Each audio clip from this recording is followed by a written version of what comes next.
नमस्कार मित्रांनो, आज मी तुम्हाला घेऊन आलोय महाराष्ट्राच्या एका अशा अद्भुत खजिन्याकडे जिथे दगड सुद्धा कथा सांगतात। आपण आहोत नाशिक जिल्ह्यातील सिन्नर मधील प्राचीन गोंदेश्वर मंदिरात। व्हिडिओ पूर्ण बघा, काय अप्रतिम भव्य वस्तू आहे राव ही। पूर्णपणे काळ्या पाषाणात बनवलेली, डोळ्याचं पारणं फिटेल असं दृश्य आहे। शांत आणि पवित्र वातावरण। खरंच यार, इथं आल्यावर ना एक वेगळीच पॉझिटिव्ह एनर्जी जाणवते। तुम्ही एकदा नक्की या। या मंदिराचं सगळ्यात मोठं वैशिष्ट्य म्हणजे हे एक पंचायतन मंदिर आहे।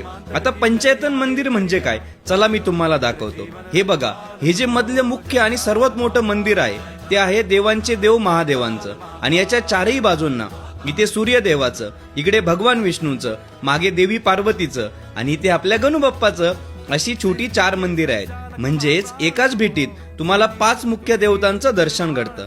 आहे की नाही कमाल। आणि आता जरा कोरीव काम बघा आणि विचार करा, जवळपास 1200 वर्षापूर्वी 12व्या शतकात यादव काळात हे मंदिर बांधलं गेलं। चुना किंवा माती न वापरता फक्त दगडांना एकमेकात अडकवून हे मंदिर उभं केलंय।